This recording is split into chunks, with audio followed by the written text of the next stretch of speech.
Day 381, Tuesday, March 5th. Proverbs 19. Proverbs 19:1-29 NKJV. Better is the poor who walks in his integrity than one who is perverse in his lips, and is a fool. Also it is not good for a soul to be without knowledge, and he sins who hastens with his feet. The foolishness of a man twists his way, and his heart frets against the Lord. Wealth makes many friends, but the poor is separated from his friend. A false witness will not go unpunished, and he who speaks lies will not escape. Many entreat the favor of the nobility, and every man is a friend to one who gives gifts. All the brothers of the poor hate him. How much more do his friends go far from him? He may pursue them with words, yet they abandon him. He who gets wisdom loves his own soul. He who keeps understanding will find good. A false witness will not go unpunished, and he who speaks lies shall perish. Luxury is not fitting for a fool, much less for a servant to rule over princes. The discretion of a man makes him slow to anger, and his glory is to overlook a transgression. The king's wrath is like the roaring of a lion, but his favor is like dew on the grass. A foolish son is the ruin of his father, and the contentions of a wife are a continual dripping. Houses and riches are an inheritance from fathers, but a prudent wife is from the Lord. Laziness casts one into a deep sleep, and an idle person will suffer hunger. He who keeps the commandment keeps his soul, but he who is careless of his ways will die. He who has pity on the poor lends to the Lord, and he will pay back what he has given. Chasten your son while there is hope, and do not set your heart on his destruction. A man of great wrath will suffer punishment, for if you rescue him, you will have to do it again. Listen to counsel and receive instruction, that you may be wise in your latter days. There are many plans in a man's heart, nevertheless the Lord's counsel, that will stand. What is desired in a man is kindness, and a poor man is better than a liar. The fear of the Lord leads to life, and he who has it will abide in satisfaction. He will not be visited with evil. A lazy man buries his hand in the bowl, and will not so much as bring it to his mouth again. Strike a scoffer, and the simple will become wary. Rebuke one who is understanding, and he will discern knowledge. He who mistreats his father and chases away his mother is a son who causes shame and brings reproach. Cease listening to instruction, my son, and you will stray from the words of knowledge. A disreputable witness scorns justice, and the mouth of the wicked devours iniquity. Judgments are prepared for scoffers, and beatings for the backs of fools. Daily Deep Dive, the UCG Reading Program states. 42. Diverse Teachings, Proverbs 18:22-20-4, Type, Thematic, Random Repetition, Inclusio Series. The verses of this text do not readily organize into small, discrete units. At the same time, this is not simply a jumbled collection of unrelated proverbs. Within this section are many parallel or similar verses, and some of these serve as structural markers. Also, a number of proverbs are collected into groups that follow distinct themes, although the borders of these groups may not be clearly marked. First, Proverbs 18:22 and Proverbs 19:13-14, describing family life and repeating the assertion that a good wife is from the Lord, are an inclusio that marks off a section of verses. This does not mean that all intervening verses concern wife and family, but the opening and closing assertions that a good wife is a gift of Yahweh are significant. Second, Proverbs on laziness, Proverbs 19:15, Proverbs 19:24, Proverbs 24, demarcate two further sections. Once again, this does not mean that the intervening proverbs concern laziness. In addition, two pairs of similar proverbs in chiastic order, when taken together, on forbearance and a king's wrath, Proverbs 19:11-12, Proverbs 22-3, close off the major sections. Three sections that for the most part adhere to common themes occur within these three divisions. There are 1. The inequities and abandonment suffered by the poor, Proverbs 18:23:19:10. 2. The disciplined life, Proverbs 19:16-23. And 3. The mocker, Proverbs 19:25:20-1. Thus the structure of the whole is illustrated below. Section A, 18:22:19:14. A good wife, 18:22. 1. The poor, 18:23:19:10. Patience and royal anger, 19:11-12. A.B. A bad family/a good wife, 19:13-14. Section B, 19:15:20-4. Laziness, 19:15. 2. Personal discipline, 19:16-23. Laziness, 19:24. 3. The mocker, 19:25:20-1. Royal anger and patience, 20-2-3.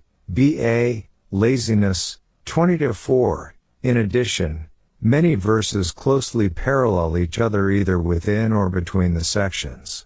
Close parallels include Proverbs 19:1 and Proverbs 19:22, Proverbs 19:4 and Proverbs 19:7a, b, Proverbs 19:5 and Proverbs 19:9, Proverbs 19:8 and Proverbs 19:16.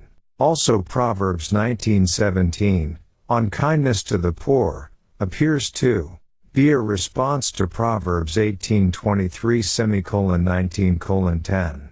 These interrelationships among the verses have two functions. First, they help to tie the whole text together, and second, by randomly repeating certain points, they reinforce the lessons in the reader's mind. NAC. Most scholars agree that the first colon of Proverbs 18:24 is mistranslated in the King James and New King James versions. While it is true that a key to friendship is being friendly, this is evidently not what the proverb says. Indeed, how would this contrast with the loyalty of a true friend in the second colon? On the phrase must himself be friendly, the NKJV gives the following marginal note. Masoretic text reads may come to ruin. Several modern translations render the verse accordingly. The New American Bible has some friends bring ruin upon us. The Expositor's Bible Commentary notes on the phrase, the Hebrew lahith ro ea is difficult. It means for being crushed or to be shattered but not to show oneself friendly. Cf. KJV. The idea may be that there are friends to one's undoing. If a person has friends who are unreliable, he may still come to ruin, especially if these nominal friends use him.